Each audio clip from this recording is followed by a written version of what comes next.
नमस्कार दोस्तों, साथियों। मैं आपको एक ऐसे विषय में बताने के लिए आया हूँ जो समाज में दिखाई भी पड़ता है, अगर हम समझ नहीं पाते हैं कि वो क्यों है, किस लिए है, किस काम के लिए है।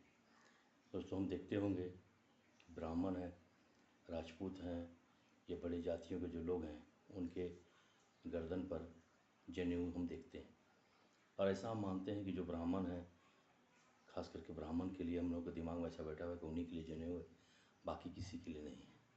लेकिन दोस्तों, ये जनेऊ मानव जाति में जन्म लिए हैं, हर इंसान के लिए वो बना हुआ है, ऐसे हमारे ऋषि मुनियों ने कहा, हमारे धर्म ग्रंथों ने कहा। लेकिन हम ऐसा नहीं करते हैं, बल्कि हम धारण ही नहीं करते हैं और यूं ही जीवन अपना व्यतीत करते हैं।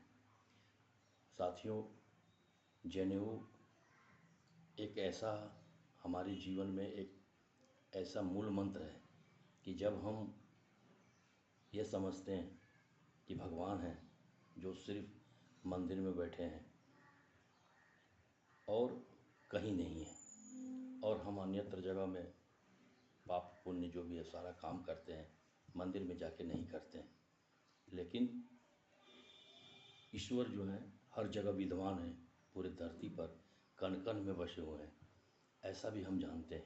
लेकिन इसको विश्वास हम नहीं करते हैं, बल्कि हम यह मानते हैं कि वो सिर्फ मंदिर में बैठे हैं, मंदिर में हमें पाप नहीं करना है, बाकी दुनिया में कहीं भी जाके करते तो कोई देखने वाला नहीं है। लेकिन ऐसा नहीं मित्रों, उस जनेऊ का आधार ही यही था, यही अर्थ था कि हम उस जनेऊ को धारण करें और उस जनेऊ के माध्यम से हम हमेशा समझें कि भगवान सिर्फ मंदिर में नहीं है, बल्कि वो हमारे साथ हैं और हमारे हर सुख दुख में भागी हैं, हर मेरे पाप पुण्य में भी वो बराबर के हिस्सेदार हैं।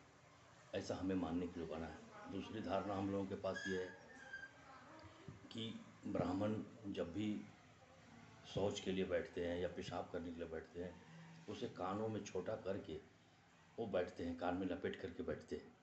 और हम यह समझते हैं कि जनेऊ जो है वो कान में लपेट करके ही पेशाब या पैखाना ये सब करना चाहिए। लेकिन ऐसी धारणा नहीं है, यह अपभ्रंश है जो समाज में फैला हुआ है।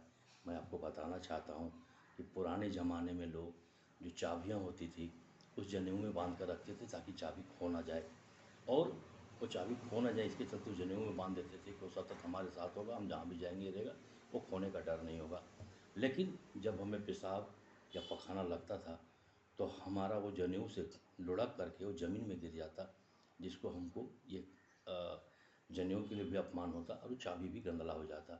इसके चलते पुराने ज़माने में लोगों ने उसको कान में लपेट करके छोटा करके और शौच के लिए या पेशाब के लिए बैठते थे, और उसको स्वच्छ और स्वस्थ रखने का प्रक्रिया था। लेकिन ऐसा नहीं करके इस तरह के अपभ्रंश फैले हुए हैं। मित्रों, मैं आपको बताना चाहता हूँ कि बहुत सारी चीज़ें हैं जो हमारे जीवन में सतत हो रहा है, लेकिन हमें ज्ञात नहीं होता है और हम अंधेरे में रहते हैं, और हमें जो बताया गया या सामने दिखाई पड़ता है उसी को हम सच मानते हैं। लेकिन ऐसे नहीं है। हमारे ऋषि मुनियों ने अपना जीवन त्याग और बलिदान के द्वारा इस पूरे भारत की सृष्टि को पूरी तरह से स्वच्छ, स्वस्थ और बेहतर बनाने का प्रयास किया है। हम भी अपने माध्यम से आपको यह हमेशा बताने का प्रयास करेंगे, इन छोटी छोटी बातों को जो हम नहीं जान पा रहे हैं या भूल गए हैं या हमें कोई बताने वाला नहीं है, आपको इस यूट्यूब चैनल के माध्यम से मैं बताता रहा हूँ। आज का विषय यहीं पर समाप्त था मित्रों। बहुत बहुत धन्यवाद। नमस्कार।